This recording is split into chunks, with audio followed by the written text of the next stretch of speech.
हजरात, बेहतरीन नात व मनकबत के लिए हमारे चैनल MSN स्टार को सब्सक्राइब करें और साथ में बेल आइकन बजाना ना भूलें।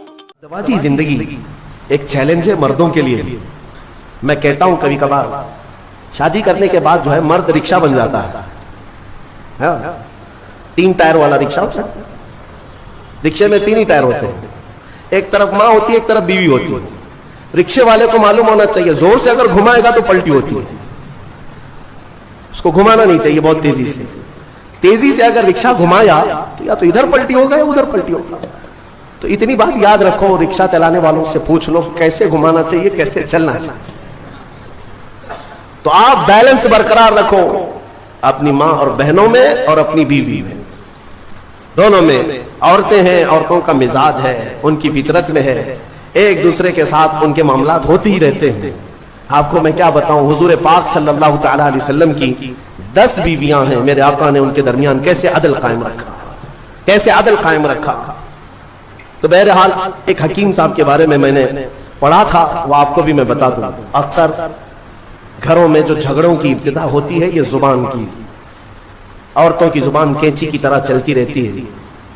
वो कुछ औरतें ये अहद करके बैठी हैं कि जवाब तो देना ही है, जवाब तो देना ही है, चुप क्यों रहे।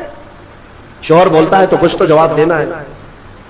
शाम में आता है थका हारा, कुछ भी 19-20 हुआ तो झगड़े शुरू हुए। दिन भर जो ट्रेनिंग मिली है अम्मा के तरफ से, फोन में पूरा सब ट्रेनिंग ले चुकी है, शाम में जो है क्या क्या बोलना है वो सब पता है। इसीलिए मैं अपनी बच्चियों से कहता हूं, अगर निकाह के बाद ससुराल में जा चुकी तो उसी को अपना घर समझ लो। तुम्हारे शौहर के माँ बाप तुम्हारे माँ बाप हैं, तुम्हारे शौहर की बहनें और भाई तुम्हारे भाई बहनें हैं। उसके बाद एक मिठास को महसूस करो। एक हकीम साहब के बारे में, शौहर बीवी बहुत लड़ रहे थे, जहन्नम बन गई जिंदगी। उसने आकर के कहा कि जितना पैसा लगता है ले लीजिए, मेरा इलाज कर दीजिए इस औरत का। काम महंगा है इलाज, 40 दिन का कोर्स है, मैं दवाई बनाता हूं और फिर दोनों को भी देता हूं। अगर दूसरी नहीं ले तो कम से कम तू ले ले, 40,000 का खर्चा भी है। कहा चलेगा, उसकी जुबान से तो बेहतर है 40,000 खर्चा कर लो। रोज जो चपड़ चपड़ चपड़ जो चलती है, पूरा दिमाग इधर का उधर हो जाता है। उन्होंने कहा ठीक है, मैं दवा बनाता हूं और उसके बाद उसका तरीका इस्तेमाल का भी बताता हूं। दूसरे दिन वो पैसे भी भर दिया एडवांस। उन्होंने दवा भी बनाकर रखी, गोलियां थी जड़ी बूटियों की। कहा कि 2 गोलियां रोजाना रात को लेना है, शौहर बीवी के ताल्लुकात सही करने के लिए, झगड़े सही करने के लिए। वो नहीं कह रहा हूं कि मैं माजून लेना है, ये अलग है। झगड़ा ना होने के लिए भी दवा दे रहे थे हकीम साहब। तो उसका तरीका ये था कि मुंह में गोली रखकर 1 घंटा तक आप चूसना है और खामोश रहना है, जैसे घर में जाए।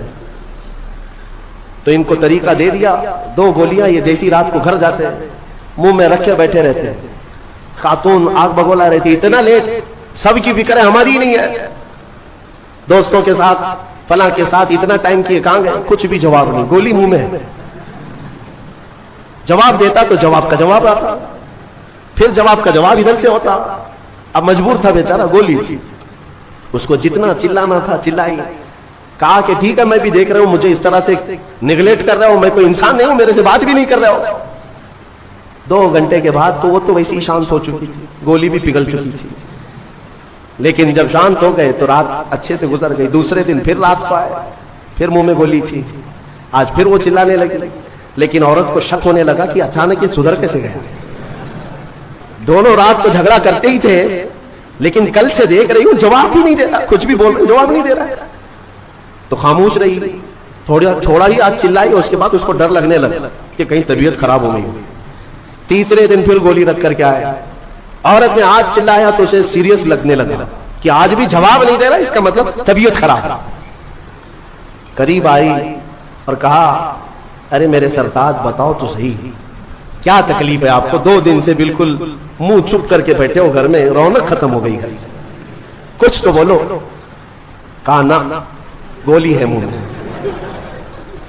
काफी देर तक, 1 घंटा 2 घंटा, तो तीसरे दिन जो है जब बात ही नहीं किया, खामोश, तो औरत की तबीयत बेकरार हो गई सीधे। देखिए मैं आपको बताता हूँ, ये झगड़े होते हैं लेकिन मोहब्बत अंदर रहती है। मुसल्ला बिछा करके अल्लाह की बारगाह में दुआ करने लगे कि मौला मेरे शोहर को सही कर दे, अगर उसकी तबीयत खराब है तो तू शिफा दे दे। वो दुआ करती रही। मियाँ को हुआ कुछ नहीं था, गोली थी, और सो गए।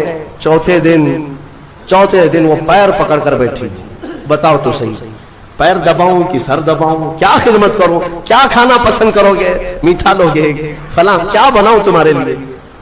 शोहर को लगा हकीम साहब की दवाई तो बहुत काम की है, बहुत काम की है। 3 दिन के अंदर मिजाज बदल दिया, गोली मैं खा रहा हूं, असर भी बेगम को हो रहा है। फिर उसके बाद हकीम साहब के पास पैसे पूरे लेकर के गए, कहा कि 3 दिन में ही गोलियां बहुत असर दिखाई है, 40 दिन के कोर्स में पता नहीं और क्या होना है, आप पूरे पैसे ले लें, आपका बड़ा एहसान है। घर शांत हो गया, मेरी बीवी मेरी मोहब्बत में पागल है, जो मेरी मर्जी है वो करने को तैयार है। हकीम साहब से पूछा कि इतना लाजवाब इलाज आपके पास आया कैसे, कौन सी जड़ी बूटियां हैं, कौन से पहाड़ से ले आए हो। हकीम साहब ने कहा बेवकूफ, कुछ नहीं, मैदे के आटे की गोलियां हैं, कुछ भी नहीं है इसके अंदर, मैदे के आटे की गोलियां बनाकर। बात सिर्फ मुझे इतनी इलाज करना था कि दोनों में से किसी एक का मुंह चुप हो जाए, इलाज वैसे ही हो जाएगा। इन हकीमों ने हिकमत के जरिए से जो इलाज किया, ये लतीफा नहीं है, ये अक्सर जिंदगियों की हकीकत है।